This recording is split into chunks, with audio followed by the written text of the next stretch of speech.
And we will not be recording the Q&A. So just our presentation we will record.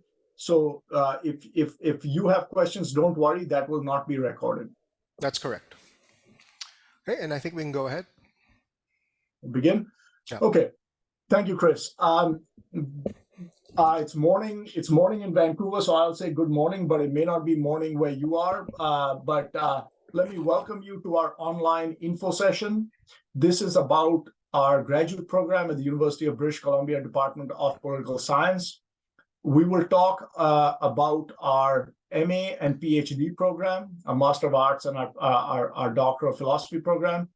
We'll talk about our course offerings. We'll talk about the outcomes of our students on the job market, what types of jobs they get, and we will talk about the admissions process. So we will ask you to keep your questions until after our presentation is done, and we'll take your questions afterward. Okay, Chris, can you move forward? First, we always at UBC, we start our public events with a land acknowledgement. UBC's Pointe-Claire campus is located on the traditional, ancestral, and unceded territory of the Musqueam people. The land it is situated on has always been a place of learning for the Musqueam people, who for millennia have passed on in their culture, history, and traditions from one generation to the next on the site. This is because UBC and many other academic institutions in Canada have relationships which they are trying to deepen with the Indigenous peoples who have inhabited the land. And this is one way in which we acknowledge that UBC is part of a broader history that even predates the establishment of Canada, and has always included the role of our Indigenous peoples in Canada. So that's what the land acknowledgement is about. It's quite important at UBC. Chris, please. So let me just give you some sense of how this presentation will proceed. We'll ask you to turn the microphones off to reduce ambient noise for everyone. Please put your microphones on only when you are asking questions. This orientation, as Chris said, will be recorded, but it will only be distributed to prospective applicants. This will not be made publicly available. And as I said just a moment ago, your questions will not be recorded. We are only recording the presentation itself, and that is to preserve your privacy.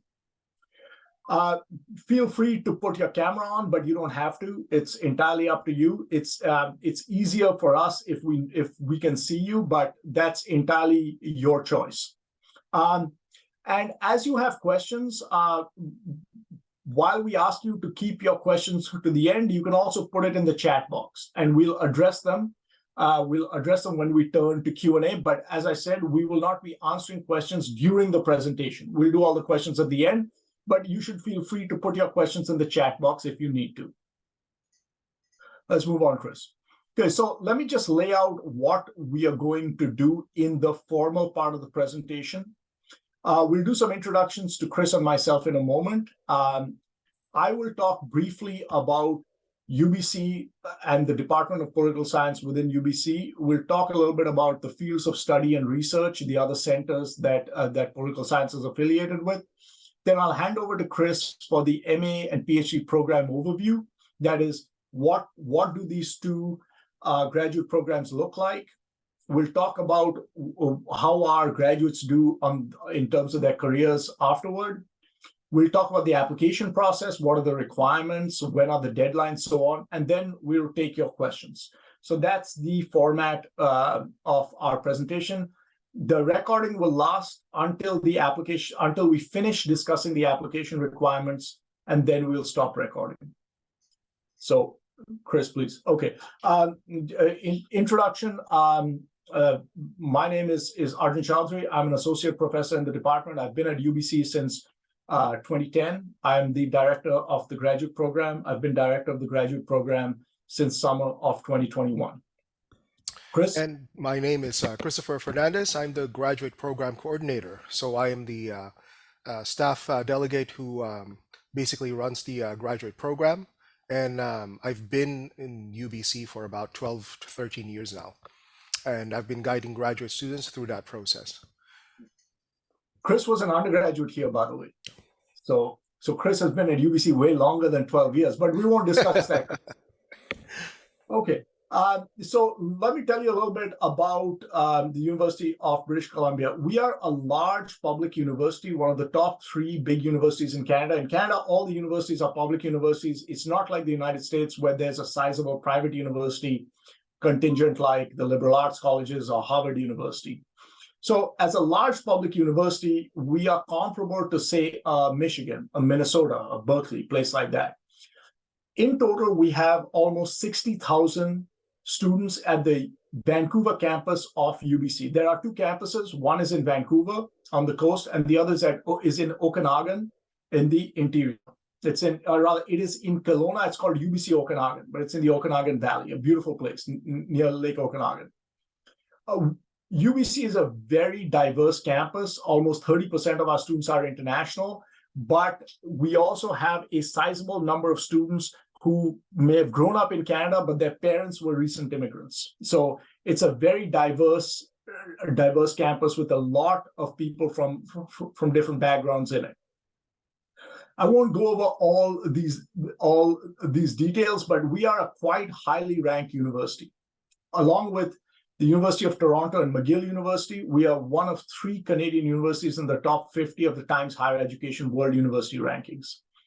Our own department, the political science department, is in a comparable place. In one of the other rankings, the Shanghai rankings, we are ranked, in fact, in the top 30 as a department. So UBC is a very academically strong institution. It is one of the top public universities in the world. It is certainly in the top 3 Canadian universities, along with the University of Toronto and McGill University. And we are particularly good in the social sciences and on the environmental side. And you can see all the other information on our website. Go ahead, Chris. So let me give you a sense of the size of our department. We are a PhD program of about 40 students. So we started this year with 37, but we generally are 40 to 45. Our entering MA class is about 20 every year. Last year was a bit smaller, but in general, our entering MA class is 18 to 20. About half our students are international students, just a bit under half, and the other half obviously are Canadian. So that's the student side. On the faculty side, we are now a department of 36 tenured and tenure stream faculty. This includes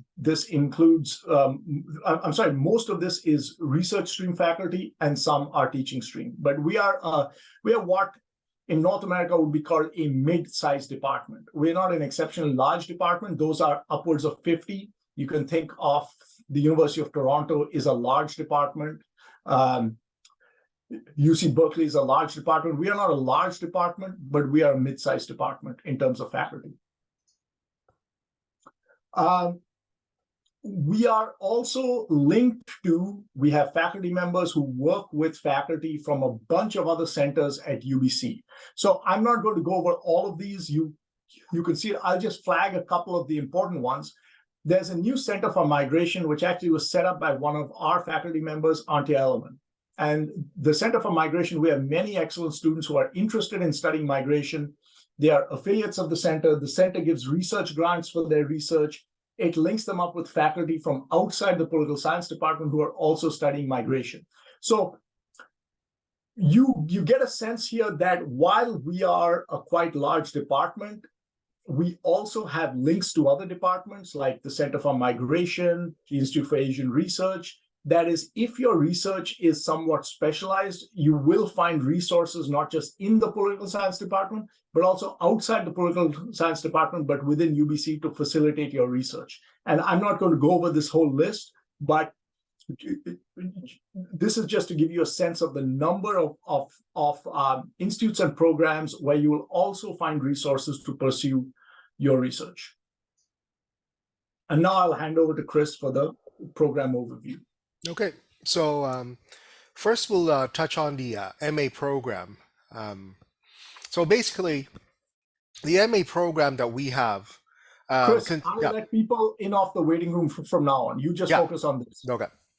So overall, our program for the MA is generally a one-year program, and that consists of coursework requirement, which is 6 courses, and usually students would take the first 2 semesters taking those coursework, and then do the MA thesis in the summer. And the majority of that, again, of students do finish within 1 year. So it's a fairly compact program. And it's been designed that way because it's designed as a sort of like a transitory program, especially for students who are thinking of pursuing PhD. Now, course offerings for the MA program does touch on different fields. So we have political theory, we have comparative politics, international relations, Canadian politics, US politics. Now, outside the department, there are also various fields of which students can specialize and take courses from, and that goes with Indigenous studies, public policy, Asian studies, and so forth. We understand that there is an interdisciplinary factor, of course, with political science, and so there's some expectation from our students that some of these researches would go cross-field. And this was what I was referring to when I was talking about the MA program being 1 year. And that is that the expectation is that in September, or we call it the fall semester here in UBC, is that students would take 3 courses at the beginning of their program alongside a TA-ship, or a teaching assistantship is what we call it, wherein you become sort of like a pseudo instructor that helps other undergraduate courses, right? Either through tutorials or discussion groups or whatnot. Now, similar thing in the spring term. In term 2, you do another set of your 3 graduate seminar courses, and you also do another term of TA work. When it comes to the summer term, then you start writing your formal thesis. And these thesis is built on primarily on the coursework that you've taken, and hopefully you've designed your coursework and you've taken your coursework and written paper on your coursework such that it would contribute to building up a very good, solid seminar paper. And usually also in the summer is when you would have your MA thesis defense. So the majority of our students would then finish the program around end of August. Let me just jump in there. Can you go back, Chris? Yeah. The thesis itself is an 8 to 12,000 word research paper. Just to give you a sense of the requirement of it. Okay.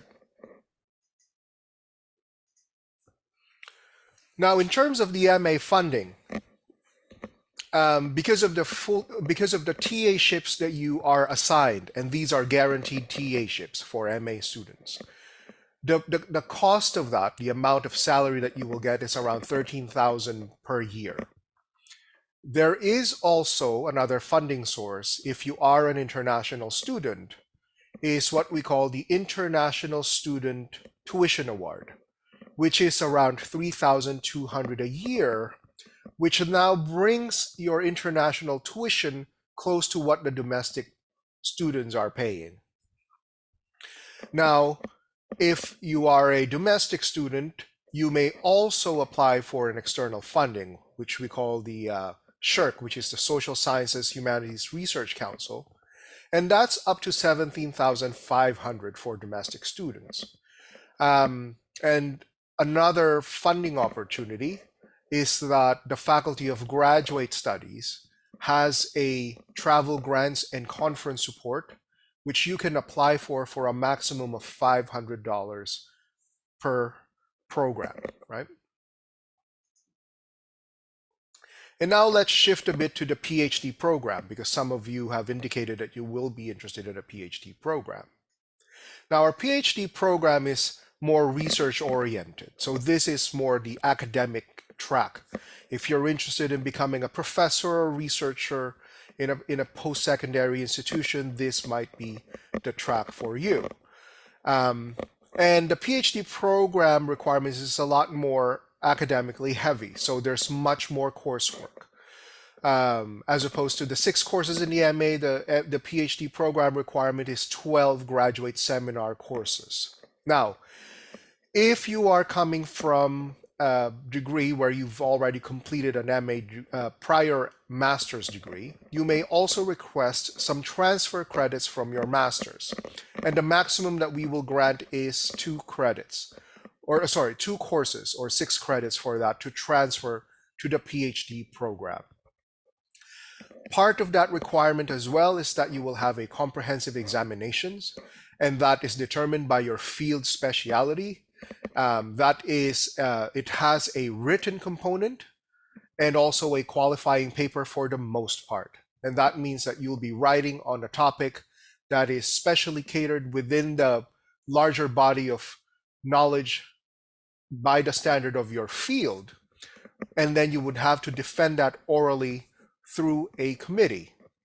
And once you've passed that, then you also have what we call a dissertation prospectus presentation or approval. And the prospectus is your topic of what you plan to write on your dissertation.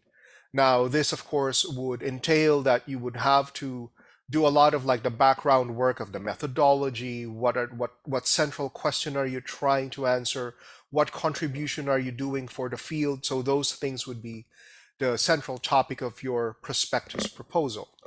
And then, of course, once you've passed that and then your committee says, yep, you're good to go, then you start doing your dissertation research, and that you would defend in form of your dissertation defense. And from the time of your candidacy to your dissertation writing is around 2 years, because that's a very extensive research undertaking of which you are expected to contribute something to your field. Now, this is the typical or ideal trajectory of the PhD program. And you would see that this is a much more lengthier undertaking. An MA program is, of course, 1 year, but for our PhD students, we find that the average is 6 years, if not more, right? So sometimes right now it's like 6.5 or closer even to 7 years of completion of a PhD degree. Now, year 1 is the start of the coursework. Sometimes you will be asked to do RA work. Now, for this year 1, you're taking 3 graduate seminar courses in the fall semester and also in the spring semester. So in September and also in January. Now, we indicate here TA work, but we do discourage that, and that's why we front load usually our first year of PhD studies with more money. And that is so that we give our first year PhD students the opportunity to focus and adjust in their coursework in their first year, which gives them better success down the road in their program. Now, second year is that you would be then completing your coursework, that second segment that you're taking the 6 other graduate seminar courses. And during this time, there's an expectation that you have already there's some adjustment in your coursework, and so you are now allowed to TA in your second year.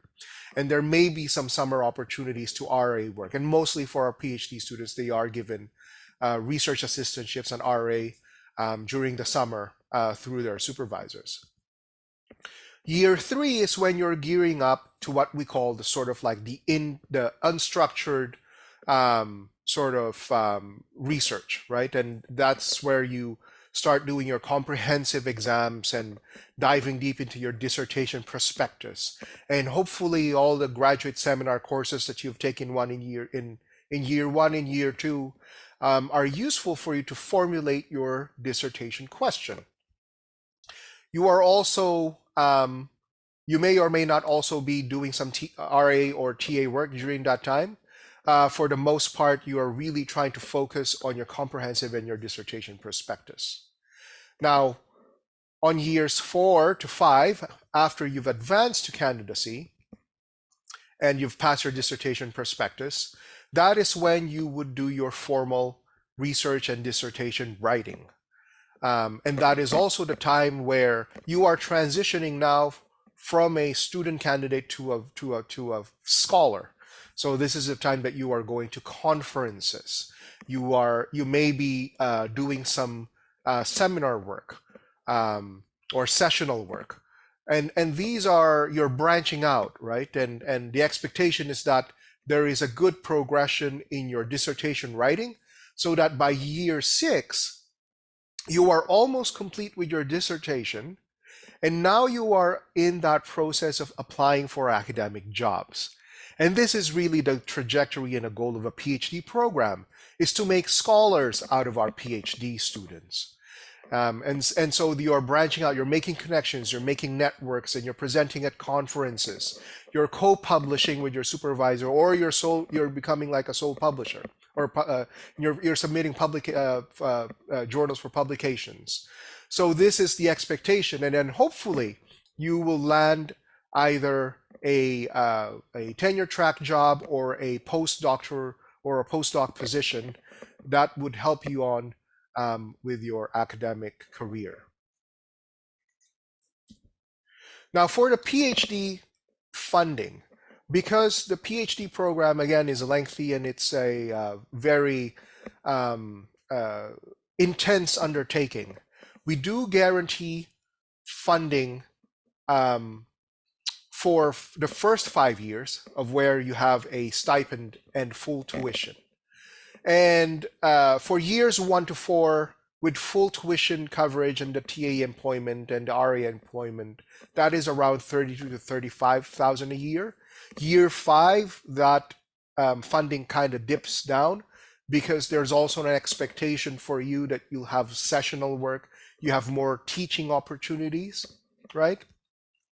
And then we also have a possible partial funding in year 6. And in fact, in the past 3 years, we have funded our students in year 6, either through tuition coverages and some stipend, to help them move forward with their dissertation. Because of course, we do understand that TAing and teaching takes a lot of time. And so we do help our students going forward with their dissertation by buying out their time, essentially, so that it gives them more time to focus on their dissertation writing and therefore move through the program and get academic jobs.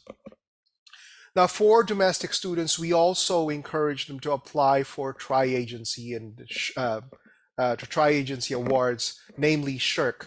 And that ranges to 20,000 per year to 35,000 per year if successful.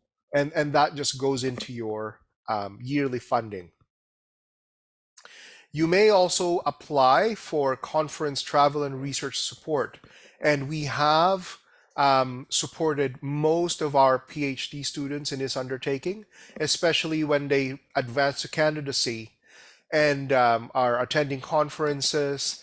And especially our department is fairly strong in training our students in methods.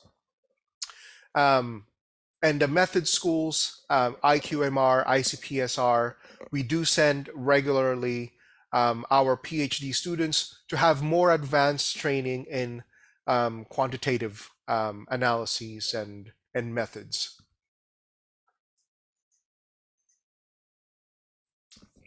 So this is what I was referring to. There are some additional funding for PhD support.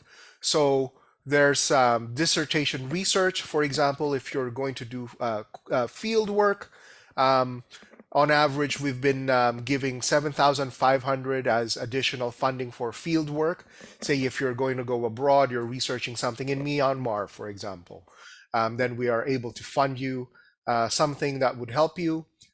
This may also be in survey work. So for example, if you're gonna hire a survey analytics think tank to do a survey for you, then you can also use this research fund to use as expense for that. There are also research assistantships, which usually come from your supervisors because they would have their own summer shirt grants and they disperse that during the summer. Now, for conference attendance, as I mentioned, we usually regularly send students to the major conferences, APSA, which is the American Political Science Association, CPSA, Canadian Political Science Association, ISA, the International Studies Association, Midwest Political Science Association, all the major conferences, and this helps our students connect, right? Because this is part of that discipline and socialization, is that our students would need to learn and know personally some of these scholars.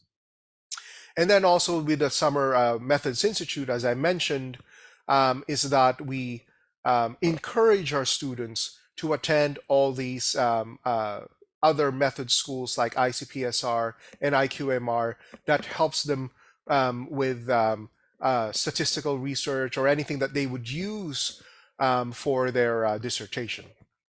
So let me just jump in to explain what the Summer Methods Institutes are. ICPSR is the Inter-University Consortium for Political Science Research. IQMR, which Chris just mentioned, is the Institute for Qualitative and Multi-Method Research. These programs are set up as intensive summer schools. They're intensive summer schools which supplement the basic methods courses or departments offer with intensive specialized courses in topics. So for example, if you've taken basic statistics at UBC, you might go to ICPSR, which is hosted at the University of Michigan every year, to do something more advanced like a spatial models class or hierarchical models, etc. There's all types of more advanced statistics classes which are better taught in intensive environments, and that's what these programs are. So we support our students to go to these in the summer, but it's outside of your standard coursework. That is correct. Chris. Yeah. And usually these happen in around May, and I believe and we do pay for the flight and the lodging, right, for our students. It's fairly expensive to send students there, but because we want to support them, and that's also part of their being able to connect with other academics. That's a worthwhile investment for us. Now, I'll talk about a little bit of our placement outcomes, right? So what happens after you complete a graduate program in political science? So for our PhD students, we have placed towards various universities. So we have placed PhD graduates at University of Toronto, Victoria, SFU, some of these things. I won't go through all the placements, but we've also placed them internationally, right? And especially at we send a lot of scholars in Australia, for example, and our placement rate is really quite significant, especially if they apply broadly through the academic markets, around I think 66%. Now, I think also we also indicated that they've also held postdocs, because it's no secret that sometimes postdocs are now become kind of like the norm. Before you get placed into any of these academic tenure track positions, I think the norm now is that you take a year or two as a postdoc at another university before you get the opportunity to be given a tenure track position, either locally or internationally. And we've placed postdocs at Harvard, Yale, Columbia, Toronto. We have a couple of students who are now doing their postdocs in Toronto, and one other who will be doing their postdocs in January. So yeah, let me just I just want to come in and make a general point about, if you look at the wide geographic scope of that list, what it tells you is that the training we provide our PhD students at UBC is something that's in demand around the world. Okay, that is we give training in the substantive areas and also in methods. And this is something that in hiring, institutions worldwide look for in their junior faculty. So just to give you an example, I was at the International Studies Association meeting in Montreal in March or April, and I was chatting with one of our former students, Carla Winston, who teaches at the University of Melbourne. She is one of our PhDs. And she now runs their introductory IR class with another colleague. And the introductory IR class is 600 students.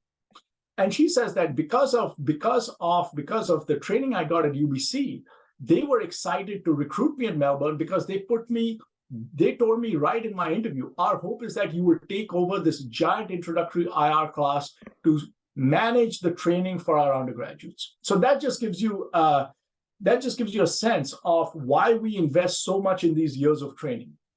We want to set our students up with the skills that are attractive to institutions worldwide. And that's what this list should convey to you, that we are placing students in Europe, we are placing them in Australia, we are placing them in North America.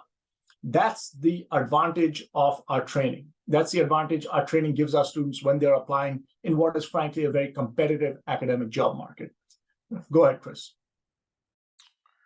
Now, for those who, for PhD students, we also have non-academic placements because, you know, at some point, PhD students may also want a non-academic outcome.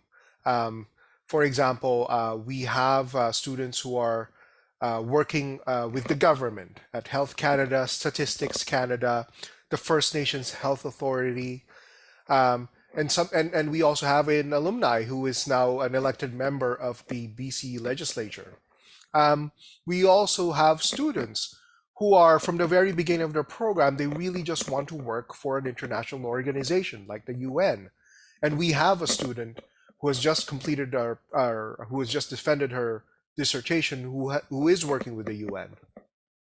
And some of the outcomes are a variety of sometimes NGOs, some Asia Pacific Foundation, for example, Equal Voice Canada, MSF, and we also place at the private sector, Deutsche Bank, Innovative Research, and such. Because of the training that they get as PhD students, they have very strong methods background.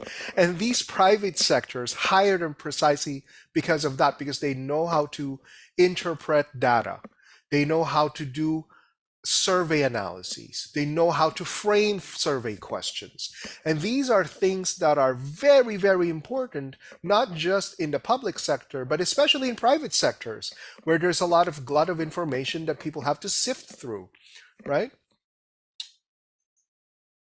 Now for our MA career outcomes. Now, our MA graduates, I would say some of them really intend to go through PhD, and that would be around 40%. And that 40%, they go successfully, they get placed in, say, Yale, sometimes Princeton, Duke, UCSD, University of Toronto, McGill, and they are prepared on doing a PhD work because they have the methods training and all the background training.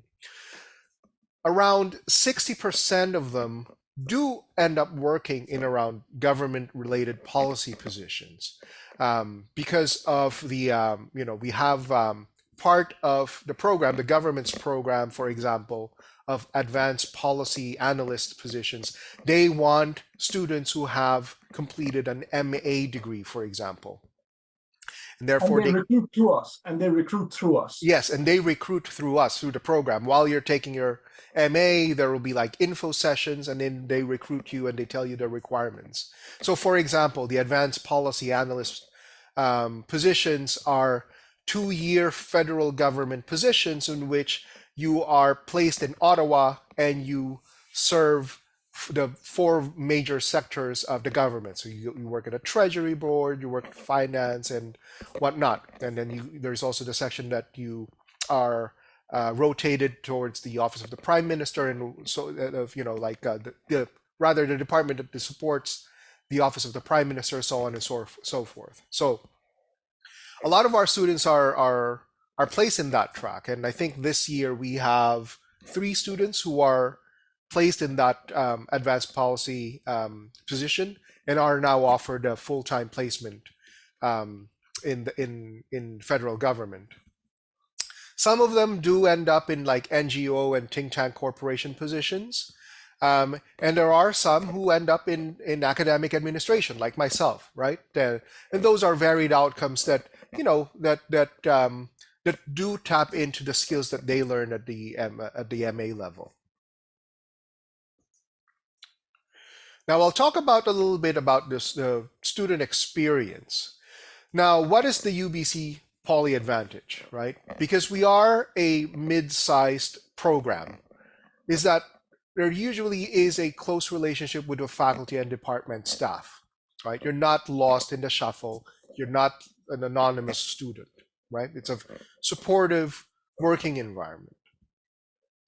We do have, and we do offer, in fact, we've instituted departmental professional workshops and other institutional workshops to help you in being professionalized in the discipline. So for example, we would have conference presentation workshops. We would have PhD pathways workshops. We would have publications workshops. And these are workshops that, while they are not purely academic research in a sense, they help you in sort of like manage through the process of what happens when I submit a publication, what happens when I submit a journal, for example. And the faculty members who run these workshops would sort of like break that down to you of like, these are the things that would happen and these are the things that you expect. Sometimes you get rejected, sometimes you get like a rewrite and revision, for example. So those are the workshops that we offer. Those are what we call the professional development workshops. There are also subfield workshops. Now, subfield workshops are, for example, if you are interested in international relations, then you would go into the IR subfield workshop. But these workshops are open to everyone. So say if you have a cross-discipline interest and you're interested in like comparative IR, then you could subscribe to both workshops and you can attend both workshops, right? There's nothing that bars you from that. And in fact, we encourage our students to connect cross-field because this is a way to create the community that we have as not only as a student body, but as an academic body, right? And Chris, lunch is provided at all these workshops. Of course, yeah. So that is the thing. Lunch is provided for all these workshops. So even if you just want to like attend for the free lunch, you're free to attend because of the free lunch.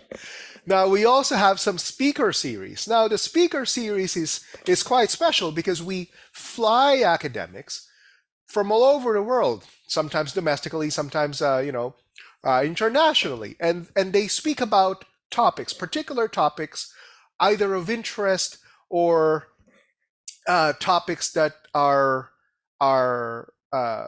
very interesting, right? Not necessarily contentious topics, but these are like the say if they're writing a research, they're about to publish, then we sometimes invite them so that they can tell us about the new research that they're doing, the new methods, for example. And these speaker series, we have like one which is like the big one is like the Zacher Distinguished Speaker Series. We have that once a year, but the speaker series is largely around, would you say, Arjun, around 5 or 6 per year? Yeah, I mean, it varies because sometimes the speakers will come to the colloquia. That's right. That is the subfield workshops. But to give you an example, next in 2 weeks' time, Kimuli Kasara from Columbia University is coming to talk about ethnic politics in Africa, for example. That's the type of person we bring out. And these are just opportunities to learn from top scholars in the field. Thank you. And Apart from that, we also have an annual graduate student conference. Now, the student conference is run by our Political Science Graduate Student Association. So that's a student-run conference, and that is, it gives the opportunity for students, say if you have a research, to present at a student conference, which is much less intimidating than, say, like APSA or CPSA, those big conferences.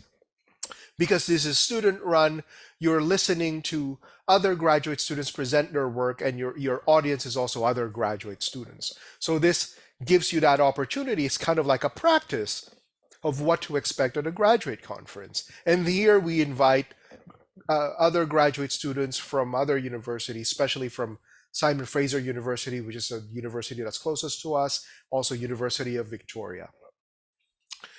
Now, last point here is that we do have a very supportive and inclusive environment. A high percentage of our students are international, and we are very sensitive about equity and inclusivity issues, right? We also have an equity and diversity committee, and what they do is they put forward recommendation to our executive committee about how to make a much more inclusive environment, a supportive environment. Now, about 2 years ago, we started with a what we call a co-op. Now, for those of you who are not familiar with a co-op, it is an extra term, so this is an optional term for the MA students, right? To work during the summer semester. So as you remember, if we go back to those slides, we have like the first term you're doing your coursework, second term you're doing coursework, and then usually on the third semester during the summer, you're doing your thesis. Now we have what we call a co-op opportunity, of which it gives you the chance to instead work for summer, during the summer. And that is paid work. That is not free work, right? All positions are paid. And what is good about the co-op positions is that there is a separate department, a co-op office is what we call it, and they screen for all the opportunities that they get from all the employers. So the employers that you will get, the jobs that you will apply for during a co-op, are usually the ones that are related to your program. So that could be policy analyst, it could be that you're working for so an internship for the provincial government, for example. So you're not just fetching coffee, is what we're saying, right? Like this is not just like an internship where you're just be filing away and like fetching coffee for someone. This is actually an opportunity, like a working opportunity for you to dip your toes into either the provincial government. Now, some positions are open for federal government as well, although there might be some restriction with the federal government for international students, but for provincial government, there are no restrictions like that. Sometimes it can also be in a private organization, like in a law firm, for example, like a local law firm. So say if you're considering to take law after your master's degree, that would be a great opportunity for you to work in the summer at a law firm, so that you can see at the very least, like how is the administration happening in law firms, for example. And each position is around 420 hours, which is the equivalent of like 8 times like 14 weeks or 15 weeks of like the entire sort of like the summer period. And that it's held normally between May and August. And then sometimes the outcomes for this is like, sometimes the employer likes you, and then they may actually offer you a full-time job after you finish a co-op, right? So that may also be a possibility, but then that would be outside co-op now. And now we talk about an extension of that is the community. As I mentioned before, one of our primary supports is the Political Science Graduate Student Association, and that is a student-run association. And they hold student conferences, and sometimes they would have events. They would have pizza parties, for example. They would have movie nights, and this is just a way to build that student community. We also have department social gatherings. We will have a Halloween party, for example, next week. We will have social lunches. We would have meetings at our local meetup here is at the Kerner's Pub, for example. And these are informal gatherings to give the opportunity for students to get to know each other alongside with the faculty and staff. That's not just constrained within academic research. There are also writing group support. So writing groups are sort of like where you sort of like keep check of each other, make sure that your writing is that you're writing consistently. If you're having some writer's block, then the writing groups are a support for you to find some resources or ideas for you to continue on with your writing.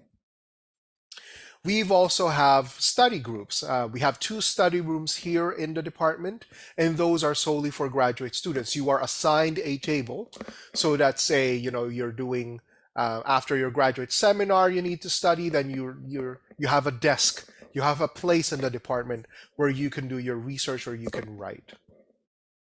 There's also the TA union. The TA union is now a support for, say, if you have any questions about your appointment, your TA appointments, making sure that you're being paid and that your hours are being counted. So those are very important for us because that plays into equity. As I mentioned, we have a very robust international community. There are communities within the department and also outside the department. We have like an international community, sort of like message boards, for example, that's available through the Faculty of Graduate Studies. And of course, lastly, is the quality of life. Now, Vancouver is a beautiful city, right? It's one of those very few places where you could hike in the morning and in the afternoon you could kayak.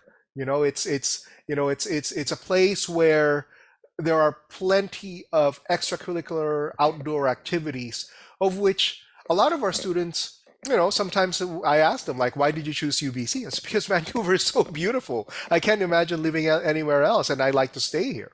And that's understandable. It's just the opportunities of you having that outdoor activity and being immersed in the diversity of food and culture is astounding. It's if you're a foodie, you will have no lack of places to go eat in Vancouver, for example. And the other places as well, not just Vancouver. If you go to Whistler or Vancouver Islands, those are like beautiful spots.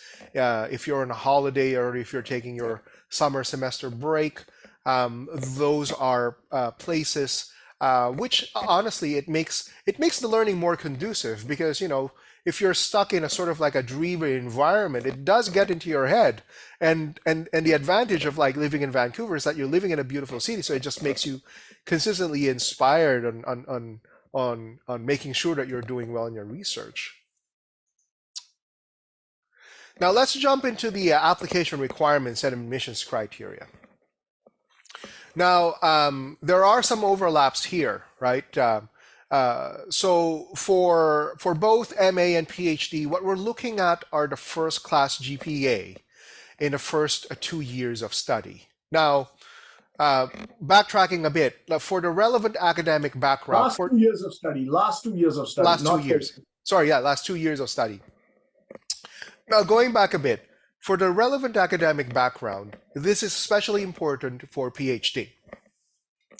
For Masters of Arts, for MA study, we do take a broad range of backgrounds. So sometimes you will have a background in psychology and you're interested in doing political psychology, for example.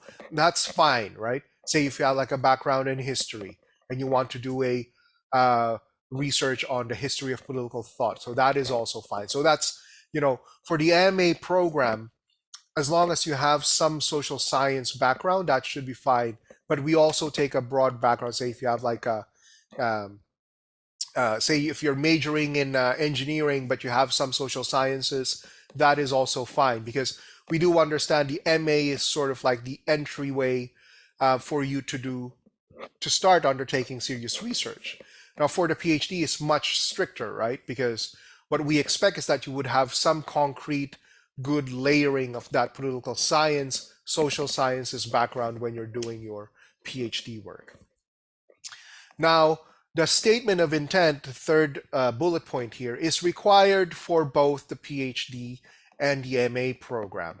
And what the statement of intent is like a 101 of like, what do you want to do the research, for example? What do you want to research?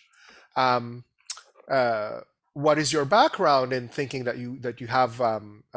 Tell us about your background, why you think that you're able to do this research. And then lastly, why do you think that UBC is the right fit for you? And that's really just a statement of intent in a nutshell, right? And that gives us a sort of like a general overview of yourself, right? It's like a sort of like a getting to know you, kind of like a cover letter application. Now, also we require 3 letters of references. So we say here 3 academic letters of reference, especially for PhD. Now, if say you're in a situation that we just prefer it because your academic references would need to speak to your research and writing skills. So especially at the PhD level, this is very important. Now, sometimes if you're applying for the MA program and then say you've worked at you've had work with the government that you can probably substitute 1 letter for an academic reference. Say if it's been years since you've been in school, but we do prefer it to be academic letters of references because these references would speak specifically regarding your research and writing skills, and preferably professors who have supervised you directly either through coursework or through your thesis. Now, writing sample is only required for PhD applicants. Now, a writing sample could be your thesis that you've done during your MA degree.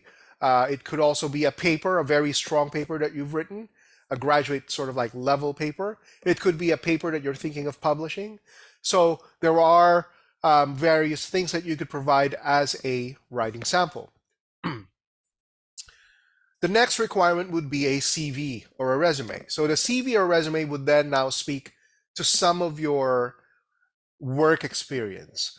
If you work, for example, for a think tank or you've worked for a research organization, that would inform us that you have the interest and the sufficient background into doing a particular undertaking of research. Now, the next requirement is a GRE, and this is required for PhD applicants without a Canadian degree. Now, we don't recommend that for MA applicants. We don't require that for MA applicants, but it's still strongly recommended. And the reason for that is that the GRE is really the only arm's length requirement of which it could tell us about your potential in undertaking the research and your quant background and your analyses. It tells us about your raw strengths that you could develop, which is very crucial for a graduate degree. Now, we usually say, if now again, for that first point, if you have a Canadian degree, say you've done a bachelor's in Canada, then the GRE becomes optional for you. If any degree that you've completed in Canada, then that becomes optional for you. But if you are, and I think this is much more relevant for students who are also applying for schools in the US, most of them require a GRE. So if you have like a good GRE score, we recommend that you include that in your application. IELTS and TOEFL, if you don't have an English, what we call this, an English institution-based degree. So say if you've completed, to clarify, if you've completed your degree in the US, for example, or you've completed one in the UK or in Australia, then this IELTS and TOEFL requirement would be waived. Now, If you are coming from an international institution, of which the instruction is not solely based in English, then you will need to supply the TOEFL and the IELTS degree, and TOEFL and IELTS score, and this is a Faculty of Graduate Studies requirement, right? This is a hard requirement because the Faculty of Graduate Studies, they have like a benchmark in terms of scores. So we do highly recommend for students who are planning to take the TOEFL or IELTS to prepare for that, and to try and meet the minimum scores in the criteria, because that is a Faculty of Graduate Studies requirement. Yeah, I'll just add, it's not just that's because if you don't meet the minimum score, the Canadian government will not give you a student visa. So it's not even in the hands of UBC. You have to show English language proficiency to get a student visa to enter Canada, and those two exams are the ones. So this is not a negotiable thing. If you don't have this, you will not receive admission at UBC. Thank you for adding that. And also the last point here, it is helpful to identify the faculty that you're interested in working with. Now, let me clarify that. It doesn't necessarily mean that you need the prior support from these faculty members. In fact, it's probably not a good use of your time writing these professors individually, asking them, will you be my supervisor? And the reason for that is the admissions is done by a committee, and the individual faculty does not have any control on which ones would be admitted to the program. Now, why we say it's helpful to identify the faculty that you're interested with is that if you look at our website under the People's tab, it would list all our faculty members and their publications and what their research interests are. So for example, if you're interested in researching something about the environment, well, that would be Peter DeVerne, right? And then if you are, and then you can write that in the statement of intent once you've seen Peter DeVerne's body of work and you've seen some of the publications, if you've read some of his publications, then you could just indicate there, well, I really want to be supervised by Peter DeVerne because I'm really interested in environment studies, and I think that UBC would be a good fit for me because of that, right? So, you know, I of course, that's like a very, there's a much more eloquent way of saying, of writing that, but that's just sort of like a general overview of why it's helpful for us to know which faculty that you're interested with, because it also helps us pair you with your initial academic supervisor once you are admitted to the program. It gives us an idea of what your general research interest is and who is the faculty member that you want to work with. And now we just go to the deadlines. And the deadlines are for the PhD, it's a little bit earlier. So that will be December 15, 2023.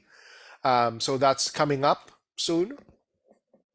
And for the MA, that will be January 7th, 2024. And usually for PhD, we would let you know if you're successful or not around end of February, early March.